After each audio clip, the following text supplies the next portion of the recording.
नमस्कार। चलिए आज एक ऐसी प्राचीन और अद्भुत कहानी की गहराई में उतरते हैं जो हमारी कल्पना से भी कहीं आगे की है। ये कहानी है एक छोटी सी मछली की जिसने पूरी दुनिया को एक महाविनाश से बचाया था। तो आइए इस अविश्वसनीय कथा के रहस्यों से पर्दा उठाते हैं। जरा सोचिए, क्या ये मुमकिन है कि एक मछली पूरी सृष्टि की रक्षा कर ले? सुनने में ही कितना अजीब लगता है ना? पर यही तो इस कथा का सबसे बड़ा रहस्य है। ये एक ऐसे बचाव की कहानी है जिसकी मिसाल नहीं मिलती, और हम जानेंगे कि इसके पीछे की सच्चाई क्या थी। हमारी इस कहानी के जो नायक हैं वो है राजा सत्यव्रत। वो सिर्फ एक शासक नहीं थे, बल्कि एक बहुत ही धर्मी और नेक इंसान थे। उनकी भक्ति इतनी सच्ची और गहरी थी कि उसने खुद भगवान को उनकी ओर खींच लिया। ये सब शुरू हुआ एक बहुत ही सामान्य सी सुबह।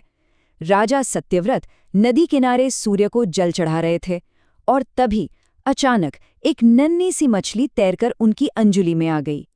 ये बस एक छोटा सा लम्हा था, लेकिन यही वो पल था जो इतिहास को हमेशा के लिए बदलने वाला था।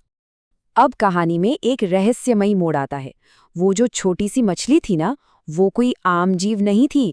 उसके अंदर एक ऐसी दिव्य शक्ति थी जो राजा के हर अनुमान, हर कल्पना को तोड़ने वाली थी। राजा ने दया करके उस मछली को अपने कमंडल में रख लिया, लेकिन पलक झपकते ही वो इतनी बड़ी हो गई कि कमंडल छोटा पड़ गया।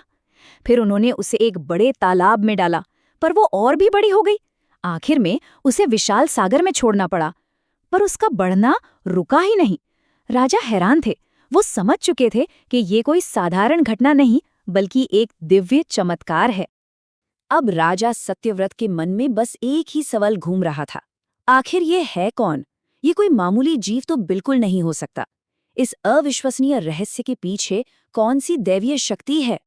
और फिर उस महान रहस्य से पर्दा उठा। उस विशाल सुनहरी मछली ने अपना परिचय दिया, और राजा की आंखें हैरानी से खुली की खुली रह गईं। वो स्वयं सृष्टि के पालनहार भगवान विष्णु थे, जो मत्स्य अवतार लेकर धरती पर आए थे। लेकिन भगवान विष्णु के इस रूप में आने की एक बहुत ही गंभीर वजह थी। वो राजा सत्यव्रत को एक ऐसे महाविनाश के बारे में बताने आए थे जो पूरी सृष्टि को खत्म करने वाला था।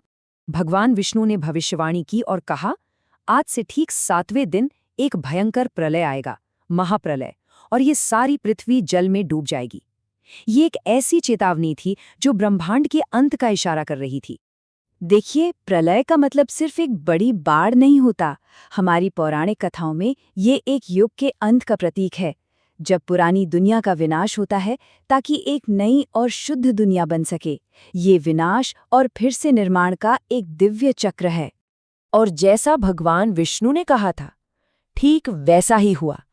7वें दिन आसमान में घने काले बादल छा गए, और प्रलय की विनाशकारी बारिश ने धरती पर बरसना शुरू कर दिया। यहाँ एक बहुत ही अद्भुत नज़ारा देखने को मिलता है। एक तरफ तबाही का वो भयंकर तूफान, और दूसरी ओर भगवान की सुरक्षा का वो शांत सा भरोसा। यही इस कथा का असली सार है कि महाविनाश के बीच भी उम्मीद को बचाया जा सकता है। राजा सत्यव्रत ने अपनी पूरी आस्था के साथ भगवान विष्णु की आज्ञा का पालन किया। उन्होंने एक बहुत बड़ी नाव बनानी शुरू की, जो आने वाले महाप्रलय में जीवन को बचाने का एकमात्र जरिया बनने वाली थी। ये सफर सिर्फ जिंदा बचने का नहीं था, ये एक नई दुनिया के लिए जीवन, ज्ञान और धर्म के उन अनमोल बीजों को बचाने का एक बहुत बड़ा दैवीय मिशन था। जब प्रलय की लहरें आसमान को छू रही थीं, तब भगवान विष्णु मत्स्य रूप में फिर से आए। उन्होंने अपने दिव्य सुनहरे सींग से नाव को बांधा और उसे उस विनाशकारी समंदर से सुरक्षित बाहर खींच लिया। अच्छा, उस नाव में था क्या? सिर्फ राजा सत्यव्रत नहीं थे, उनके साथ थे सप्तऋषि, जो ज्ञान के सागर थे।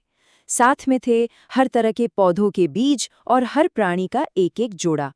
कहा जाए तो उस नाव में आने वाले नए युग का पूरा भविष्य सुरक्षित था। ये यात्रा बहुत लंबी थी, और इस पूरे सफर के दौरान भगवान विष्णु ने राजा सत्यव्रत और सप्तऋषियों को वेदों और पुराणों का वो परम ज्ञान दिया जो आज भी हमारा मार्गदर्शन करता है। तो इस पूरी महान कथा का असली मतलब क्या है? ये सिर्फ एक बाढ़ और बचाव की कहानी से कहीं ज्यादा है। ये कहानी है संरक्षण की, अटूट विश्वास की और ज्ञान के उस प्रवाह की जो कभी नहीं रुकता। जब महाप्रलय का पानी शांत हुआ तो वो नाव हिमालय की सबसे ऊंची चोटी पर जाकर रुक गई और वहीं से राजा सत्यव्रत, जिन्हें अब नए युग के जनक वैवस्वत मनु के नाम से जाना गया, उन्होंने पृथ्वी पर फिर से जीवन की शुरुआत की।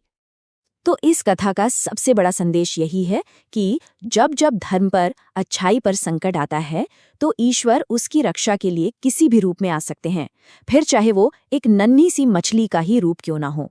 ये कहानी हमें आस्था और संरक्षण का सबसे गहरा पाठ सिखाती है।